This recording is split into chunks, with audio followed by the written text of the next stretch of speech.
तर हे जे ग्रंथालय आहे त्याचं महत्त्व ते आहे की ग्रंथालय खरं म्हणजे त्या काळाचा आरसा असतात. 100-200 वर्षांपूर्वीचा हा देश समजून घ्यायचा असेल तर लोकस्थिती असेल, आचार असेल, त्या सगळ्याची वर्णन त्या पुस्तकांमध्ये आहे. म्हणून ग्रंथ का वाचायचे असतात तर ते ग्रंथ वाचले की त्या देशाचा इतिहास कळतो, त्या देशाचं समाजकारण कळतं. लोकमान्य टिळक, आगरकर, न्यायमूर्ती रानडे, गोखले यासारख्या महान व्यक्तींनी पुण्यात अनेक शैक्षणिक संस्था स्थापन केल्या. त्यातलीच एक संस्था म्हणजे महाराष्ट्र ग्रंथोत्तेजक संस्था. तिथे आज हेरिटेज वॉक घेण्यात आला. आपले जे वक्ते आहेत त्यांची ओळख करून देतो. त्यांचं नाव ॲडव्होकेट श्री चाफेकर सर. ते इथले सहकार्य आहे. माझ्या आयुष्यातली सगळ्यात महत्त्वाची गोष्ट म्हणजे मी जेव्हा 91 ते 93 मध्ये जेव्हा पत्रकार होतो आणि काही काळ मला प्रभातमध्ये नोकरी करण्याची संधी मिळाली, तेव्हा आज ते जेवढे सुंदर दिसतात त्याच्यापेक्षा काही पटीने त्यामुळे त्यांच्या सहवासामध्ये काम करणं हा एक अत्यंत आनंददायी अनुभव असेल. ते उत्तम शिकवतात, ते उत्तम वकील आहेत. त्यांची PhD अध्यात्माच्या वेगळ्याच विषयावर आहे. त्याच्यासाठी आपण नंतर कधीतरी त्यांचं व्याख्यान ऐकूयात. आजच्या मुख्य विषयासाठी आपण इथे जमलेलो आहोत. तर एवढ्या खूप छोट्या जागेमध्ये खरं म्हणजे खूप अमूल्य असं धन त्यांनी जपून ठेवलेलं आहे आणि त्या धनाचा सगळ्यांना परिचय व्हावा आणि सदाशिव पेठेमध्ये जात असणाऱ्या पुणेकरांची पावलं याही बाजूला वळावी म्हणून आपण आजचा कार्यक्रम आयोजित केलेला आहे. तर मी त्यांना अशी विनंती करतो की त्यांनी या सगळ्या मौल्यवान खजिन्याची माहिती आपल्याला द्यावी.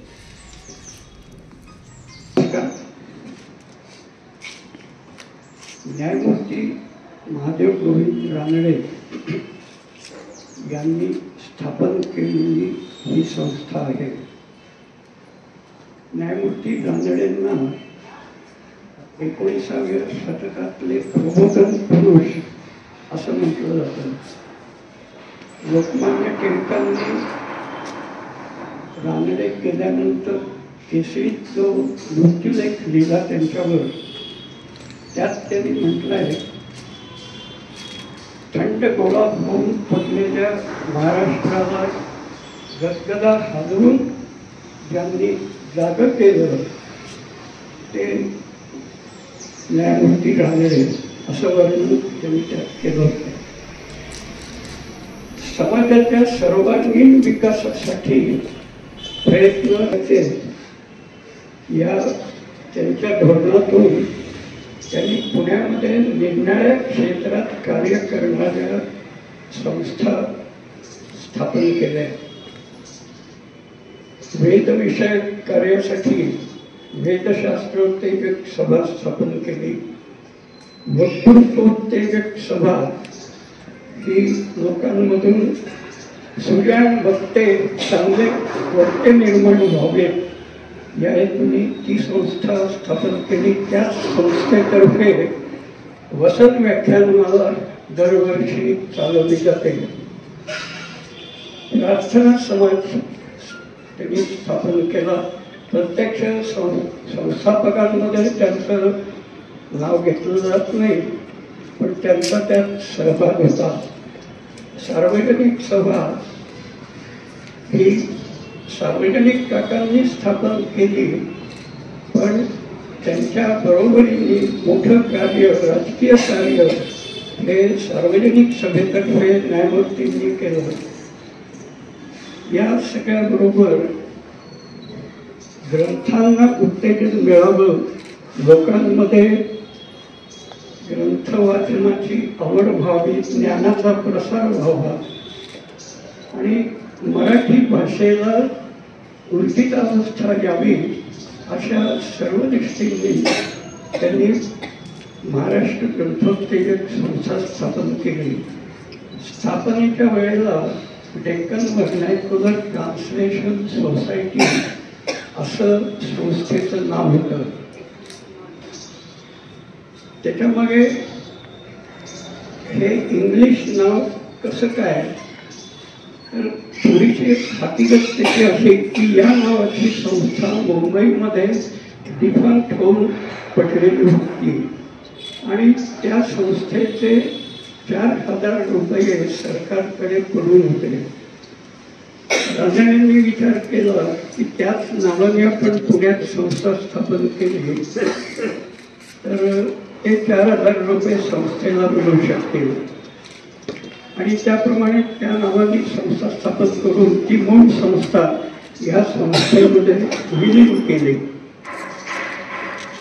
1948 साली या संस्थेचं इंग्लिश नाव बदलून मराठी नाव दिलं गेलं. त्यासाठी 2-3 वर्ष चर्चा चालू होती. वर्तमानपत्रातून लोकांची मतं मागवली, कार्यकारिणीत चर्चा झाल्या आणि हे नाव देण्याचं ठरलं. संस्था 1894 मध्ये स्थापन झाल्यानंतर 2 महत्वाची कार्य संस्थेची जी झाली त्यापैकी एक म्हणजे पेशवे डायरीज म्हणून 8 खंड प्रकाशित केले गेले आणि त्या 8 खंडांना सामायिक प्रस्तावना न्यायमूर्तींनी लिहिली. तो 10वा खंड. हे पेशवे डायरीज म्हणजे काय आहे? 1818 मध्ये पेशवाईची सत्ता ब्रिटिशांच्या ताब्यात गेल्यानंतर ब्रिटिशांनी ठिकठिकाणचं पेशव्यांचं दप्तर म्हणजे त्यांची कागदपत्र ही सगळी एकत्र करून ताब्यात घेतली. आज ही कोट्यवधी हे असे कागद व्यवस्थित नंबर टाकून बांधून सेंट्रल बिल्डिंगच्या शेजारी पेशवे दप्तर असंच म्हटलं जातं, ती वेगळी इमारत बांधून तिथे जतन करून ठेवलेले आहेत. ते परवानगीशिवाय तिथे आपल्याला कागद ते बघता येत नाहीत. तर हे जे कागद त्यापैकी 50,000 कागद न्यायमूर्ती आणि दुसरे एलिमिनेशन ऑफिसर त्यावेळेचे वाढ म्हणून होते, त्यांनी 50,000 कागद 2-3 वर्ष सरकारकडे प्रयत्न करून मिळवले आणि त्या 50,000 कागदातून 5,000 निवडक कागद घेऊन त्याचे हे 8-9 खंड तयार केले. त्याच्यामध्ये काय आहे तर पेशव्यांचं राज्य चालू असताना जे सरकारी आदेश काढले जात असत किंवा न्यायालयांचे निकाल दिले जात असत अशासारखे सगळे सरकारी कागदपत्र त्यामध्ये आहेत. आणि बरेचसे कागद, बरेचसे म्हणजे पुष्कळच मोडीत त्यावेळेस सगळे असत. हे मोडीत त्या कागदपत्रांचं मोडीतून लिप्यांचं देवनागरीत करून हे खंड प्रसिद्ध केले. त्याच्यामध्ये भाषा ती त्यावेळची तशीच आहे, पण ते अस्सल कागद असल्यामुळे त्याला ऐतिहासिक महत्त्व फार आहे. संस्थेने अलीकडेच नुकताच तो प्रोजेक्ट पूर्ण झाला. 2 वर्षाचा एक प्रोजेक्ट दिल्लीला इंडियन काउन्सिल ऑफ हिस्टॉरिकल रिसर्चकडे पाठवला होता. पेशवेकालीन समाज आणि प्रशासन अशा विषयावर तो प्रोजेक्ट पाठवला. तो नुकताच पूर्ण झाला आणि त्याचं पुस्तकही प्रसिद्ध झालेलं आहे. याच्यामध्ये आम्ही त्या कागदपत्रांमध्ये ती जशीच्या तशीच छापलेली होती, त्याच्यातून समाजाचं आणि प्रशासनाचं चित्र कसं दिसतं त्याचं प्रतिबिंब जे त्यात दिसत असेल त्यावरनं आम्ही हा वेगळा ग्रंथ तयार केला. हे त्यावेळेचं संस्थेचं मोठं कार्य की अधिकृत कागदपत्र इतिहासातले हे लोकांपर्यंत संस्थेने आणले. त्यानंतर 1825 ते 1925 या 100 वर्षातले मराठीत प्रसिद्ध झालेले ग्रंथ यांची सूची संस्थेने केली. परंतु दुर्दैवाने आज ती सूची संस्थेत उपलब्ध नाहीये. डॉक्टर केतकरांनी जो ज्ञानकोश तयार केला, त्या ज्ञानकोश मंडळाने त्यावेळेला संस्थेला विनंती केली की आम्हाला त्याचा जास्त उपयोग आहे, तुम्ही आम्हाला ती सूची द्या. तर आमच्या जुन्या अहवालात उल्लेख आहे की संस्थेने त्यांच्या विनंतीप्रमाणे ती सूची त्यांना दिली, पण परत त्याची ठेवली की नाही असा उल्लेख नाही आणि आम्हाला ती ह्याच्यात आढळली पण नाही. त्यानंतर संस्थेचं पहिल्यापासूनचं जे मुख्य कार्य मराठी ग्रंथांना, चांगल्या मराठी ग्रंथांना पारितोषिक देऊन उत्तेजन द्यायचं. 1895 पासूनच 94 स्थापना झाल्यावर 95 पासूनच हे काम सुरू झालं, ते आजतागायत चालू आहे. याच्यामध्ये पारितोषिक कुणाला द्यायचं कसं ठरवलं जातं, तर आम्ही जे ग्रंथ येतील ते त्या विषयाच्या दोघा जाणकारांकडे ते पाठवतो आणि त्यांच्याकडनं लेखी परीक्षण घेऊन त्याच्या आधारे आम्ही निर्णय घेतो. तर ही तेव्हापासूनची परीक्षणं संस्थेमध्ये जपून ठेवलेली आहेत, ती आपल्याला बघायला मिळतील. पण कागद अतिशय नाजूक झालाय, पान उलटताना सुद्धा फाटतायत, काहींचे ऑलरेडी तुकडे झालेले आहेत. त्याच्यामध्ये इतिहासकार राजवाडे यांनी लिहिलेली परीक्षणं आहेत, त्यांच्या बंधूंनी लिहिलेली परीक्षणं आहेत. नासी फडक्यांच्या कादंबरीवर परीक्षणं आलेली आहेत आणि त्यांच्या कादंबरीला पारितोषिक देऊ नये असा निर्णय झालेला होता.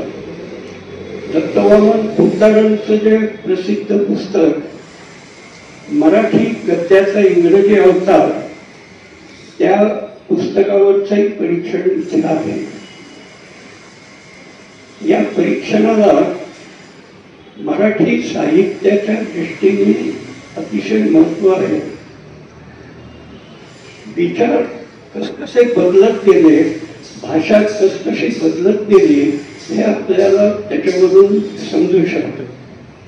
मुंबई विद्यापीठाच्या मराठी विभाग प्रमुख एक मुलगा होत्या, त्या 7-8 वर्षापूर्वी संस्थेमध्ये आठवडाभर येऊन बसायच्या आणि जुनी परीक्षणं पाहून त्यातली महिलांनी केलेली परीक्षणं त्याच्या त्यांनी झेरॉक्स काढून घेतल्या. त्यांचा अभ्यासाचा विषय असा होता की महिलांनी केलेली ग्रंथ परीक्षणं. तर या एका उदाहरणावरूनच आपल्याला कळू शकेल की हे जे प्रिझर्व केलेलं त्याला साहित्यिक आणि ऐतिहासिक मूल्य आहे हे यावरून लक्षात येतं. यातली नमुना म्हणून 5-6 परीक्षणं आणि काही जुनी पत्र ही संस्थेच्या वेबसाईटवर टाकलेली आहेत. आपल्याला ती वाचायला मिळतील, कारण प्रत्यक्ष कागद पाहणं फार कठीण आहे. त्यानंतर संस्थेने अलीकडे 2 मोठे उपक्रम सुरू केले. एक म्हणजे न्यायमूर्ती रानडे अध्यासन सुरू केलं. विद्यापीठामध्ये पुष्कळच अध्यासनं निरनिराळ्या व्यक्तींच्या नावाने आहेत, पण न्यायमूर्ती रानडेकडे विद्यापीठाचं लक्ष गेलं नव्हतं. न्यायमूर्ती रानडेंचं कार्य एवढं प्रचंड आहे, तथापि लोकमान्य जसे घराघरात पोहोचले तसे न्यायमूर्ती रानडे फक्त अभ्यासकांपुरते मर्यादित राहिले. त्यांच्यावर जाणकारांनी अनेक ग्रंथ लिहिले, बरंच लिखाण झालेलं आहे. डॉक्टर बाबासाहेब आंबेडकरांचं पुस्तक प्रसिद्ध आहे, त्यांनी त्यांचं तोंड भरून कौतुक केलेलं आहे. तर अशा रानड्यांच्या बाबतीमध्ये असं व्हावं हे खटकल्यामुळे आम्ही अध्यासनाच्या माध्यमातून त्यांना सर्वदूर पसरवण्याचा प्रयत्न आमचा त्यात अध्यासनातर्फे त्यांच्या कार्यावर बहुखंडीय ग्रंथ प्रकाशित करायचे अशी कल्पना आहे. त्याचं काम सुरू झालेलं आहे ऑलरेडी. आणखी दुसरा प्रकल्प म्हणजे कोशांचा कोश. मराठीमध्ये पुष्कळच कोश आहेत, शेकडो कोश आहेत. त्यातले शब्दकोश बाजूला ठेवून माहिती कोश किंवा ज्ञानकोश ज्याला आपण म्हणू, अशा कोशांची एकत्रित माहिती द्यायची. सुरुवातीला त्या कोशाचा व्यावहारिक तपशील म्हणजे संपादक, लेखक, प्रकाशक कोण, त्याची किंमत, त्याची पृष्ठ किती आहे, केव्हा प्रसिद्ध झालं, हे द्यायचं.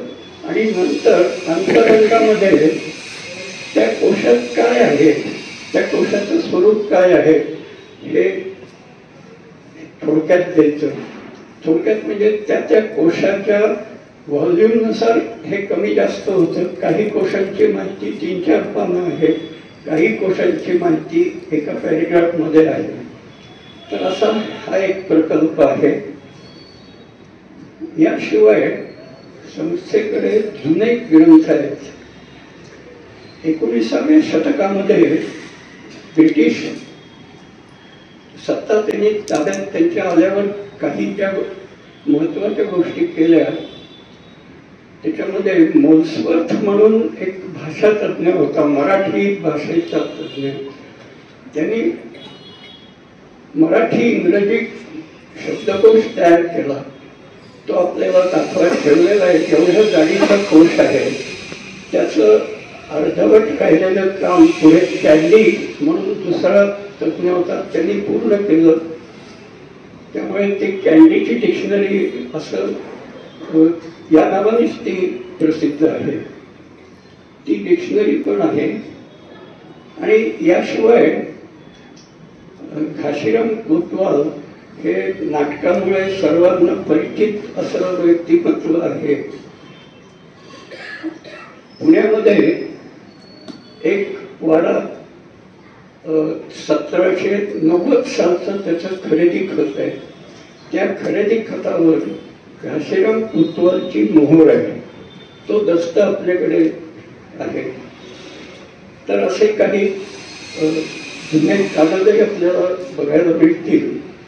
आणि हे जे कार्य चालू आहे कोशाचं, अध्यासनाचं, त्या संबंधी पण आपल्याला बघायला मिळेल.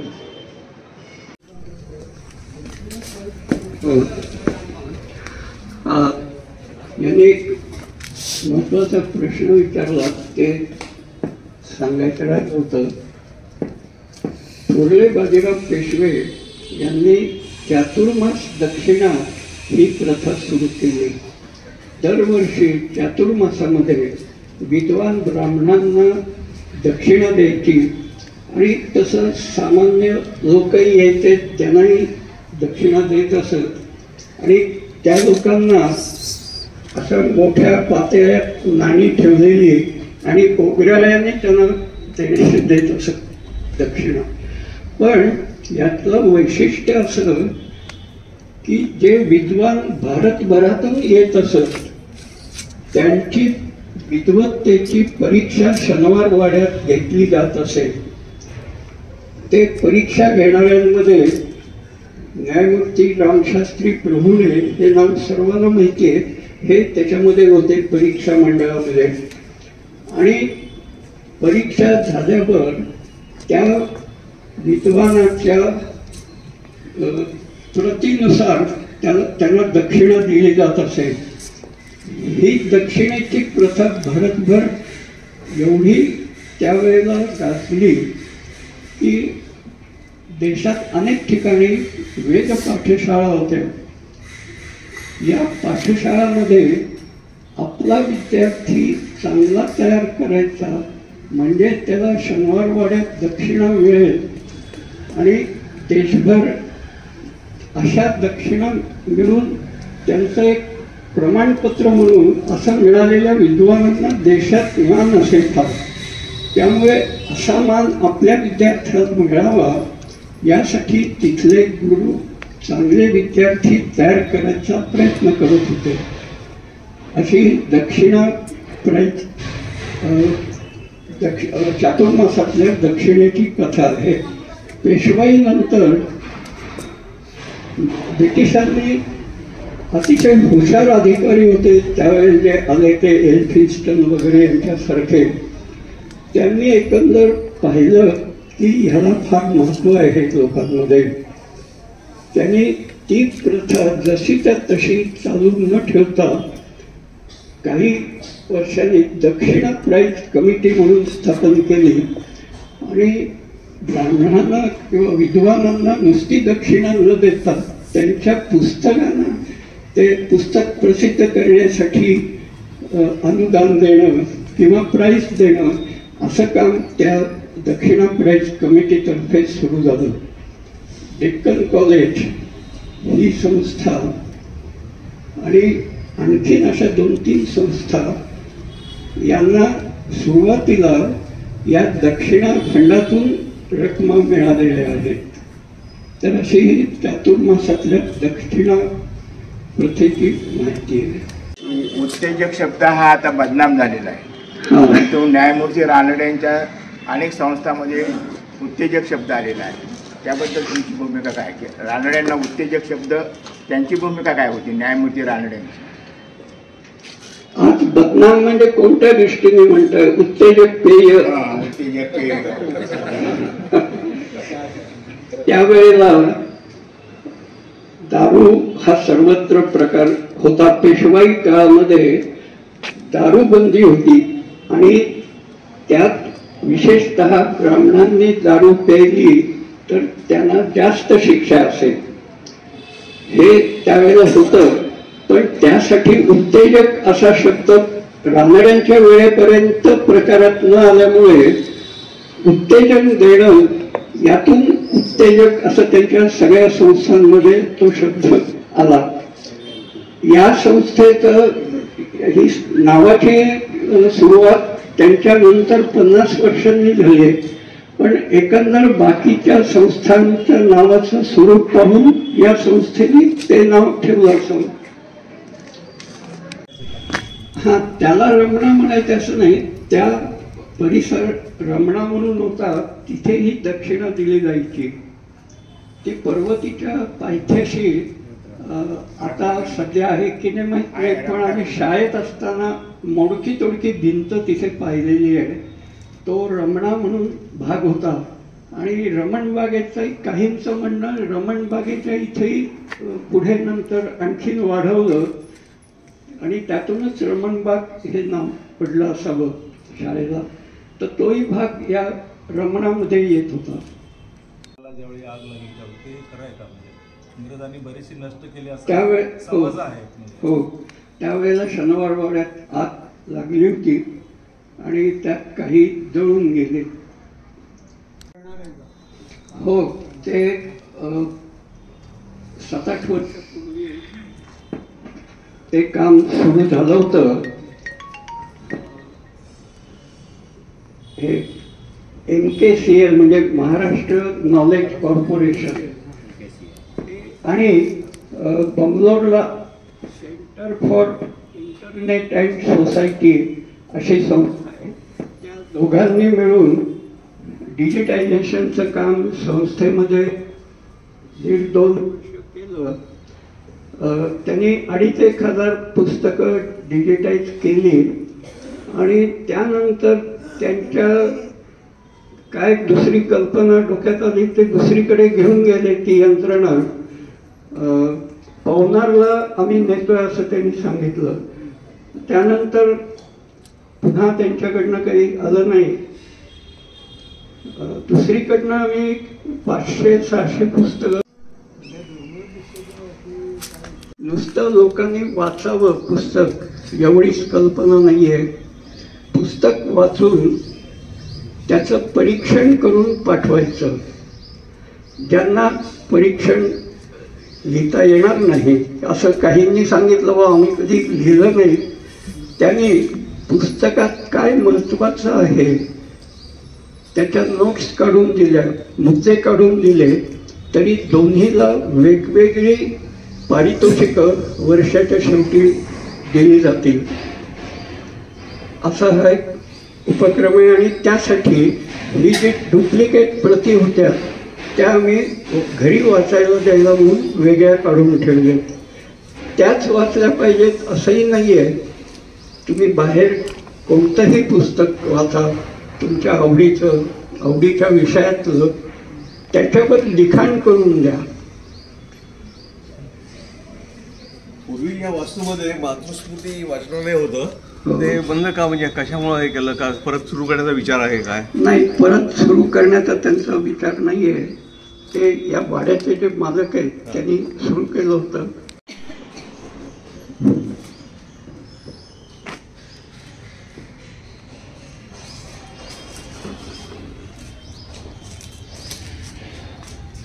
चाफेकर सर हे वकील असल्यामुळे त्यांनी 30 मिनिटांमध्ये बरोबर आपल्याला जे काही सांगायचं आहे ते अगदी अचूक त्यांनी सांगितलं. मी भाषणाला उभं राहण्यापूर्वी इथून एक मांजर गेली, ते बरं झालं. म्हणजे राऊत सरांच्या भाषणाला कुत्रा सुद्धा हजर नव्हता असं कोणी म्हणू शकणार नाही, म्हणजे ते मांजर हजर होता. तिसरे यांनी उत्तेजकावरचा प्रश्न विचारला. आजचा कार्यक्रम संपल्यानंतर उत्तेजक पेयाची त्यामुळे व्यवस्था रद्द करण्यात आलेली आहे.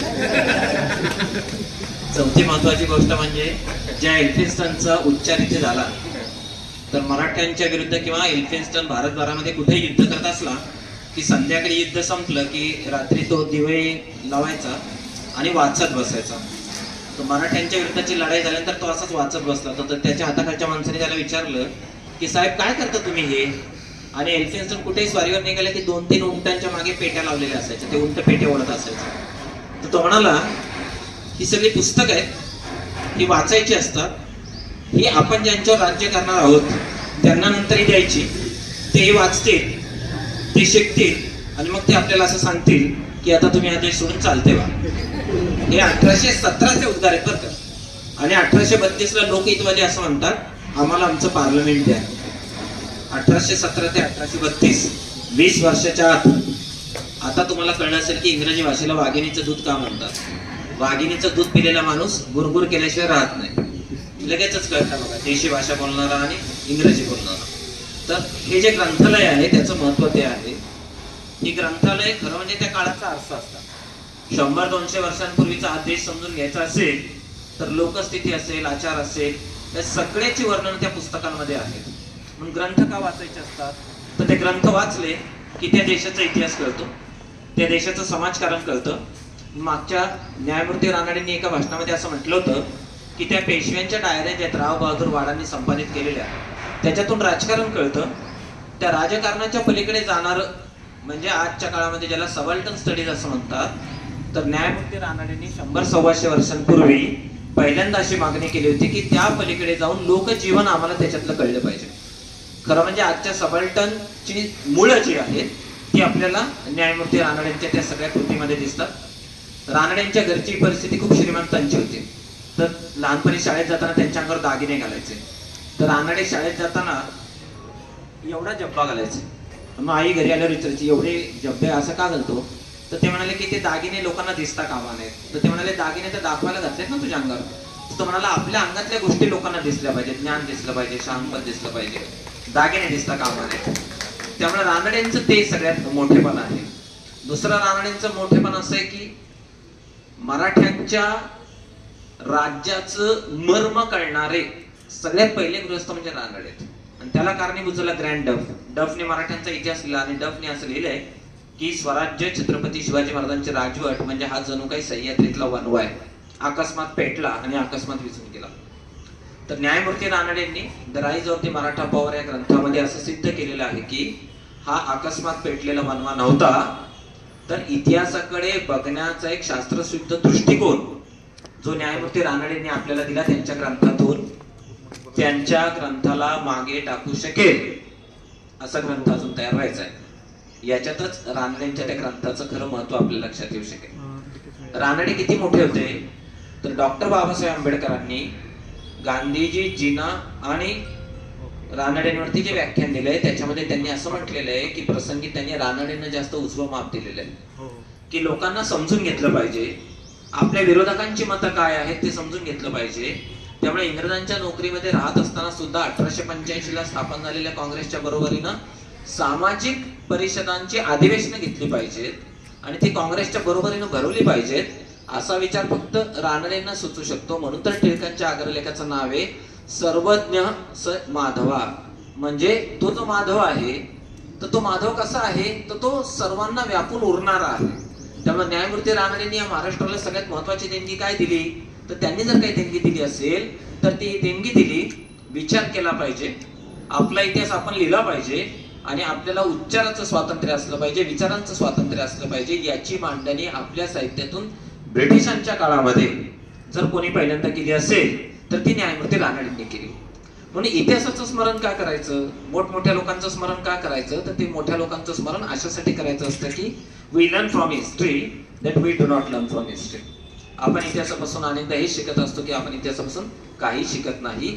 अशा वेळेला समुद्रामध्ये जात असणाऱ्या नौकांना रानडे हे दीपस्तंभासारखं कार्य करत असतात. त्यामुळे रानडे यांच्या विचारांची झेप जर पाहिली तर दादाभाई नौरोजींच्या अगोदर सुद्धा अख्ख्या भारतामध्ये हिंदी अर्थशास्त्राचा पहिला विचार महाराष्ट्रात मांडला गेला. तुम्ही जर कधी गोखले इन्स्टिट्यूट मध्ये गेलात तर फक्त 20 रुपये किमतीचं पुस्तक आहे, 4 जुने अर्थशास्त्रीय निबंध, त्याच्यामध्ये रामकृष्ण विश्वनाथ आहेत आणि रानडेंनी हिंदी अर्थशास्त्राचे पाया भरला म्हणून त्यांना हिंदी अर्थशास्त्राचे जनक असं म्हणतात. इंग्रजांनी काय केलं, गंगा नदीमध्ये स्पंज बुडवला आणि तमासा नदीमध्ये म्हणजे इंग्लंड मधून वाहणाऱ्या थेम्स नदीमध्ये तो पिळला. म्हणजे आपल्या सगळी लक्ष्मी तिकडे लुटून नेलेली आहे. म्हणजे द्रव्यापहरणाचा जो सिद्धांत आहे जो दादाभाई नौरोजींनी मांडला त्याची पायाभरणी महाराष्ट्रामध्ये येत होती. म्हणून तर महाराष्ट्राला सगळ्यात जास्त चळवळ्या लोकांचं शहर. आता चाफेकर सुद्धा या वयामध्ये अत्यंत जिद्दीने ही संस्था सांभाळतात. हे खरं म्हणजे घरच्या भाकऱ्या खाऊन लष्करच्या भाकऱ्या बनवण्यासारखंच आहे, परंतु ते कोणीतरी करावं लागतं. त्यामुळे पुण्यामध्ये विद्वानांना तोटा नाही, तसा सामाजिक कार्यकर्त्यांनाही तोटा नाही. नाही तर सदाशिव पेठेमध्ये एवढ्या भरधाव रस्त्यावरून चालणाऱ्या गाड्यांमध्ये कधीतरी इथे क्षणभर थांबून 1-2 मिनिटं उजवीकडे डावीकडे पाहिलं पाहिजे, ग्रंथांच्या सहवासामध्ये आलं पाहिजे. चाफेकरांचं कार्य म्हणजे आक्रोड लावणाऱ्या झाडासारखं असतं, ते त्याला स्वतःला कधीच खायला मिळत नाही, ते त्या पुढच्या पिढ्या खात असतात. आज इथे जे सगळ्या तरुण वर्ग आलेला आहे त्यांची पावले इकडे वळावी आणि खऱ्या अर्थानं अन्य सगळ्या उत्तेजना देणाऱ्या गोष्टींपासून लांब राहून ग्रंथोत्तेजक सभेमध्ये यावं यासाठी केला होता अट्टहास. धन्यवाद. न्यायमूर्ती रानडे अध्यासनातर्फे त्यांच्यावर एक पुस्तिका प्रसिद्ध केली आहे. त्याच्या पुण्याची ज्यांना रानड्यांबद्दल फारशी माहिती नाही त्यांना आणि लहान शालेय विद्यार्थ्यांना सुद्धा उपयोगी पडेल असं दोन्ही प्रकारचं त्याच्यामध्ये लिखाण आहे. 50 रुपये किंमत आहे त्याची आणि संस्थेनेच ते प्रकाशित केलेली आहे.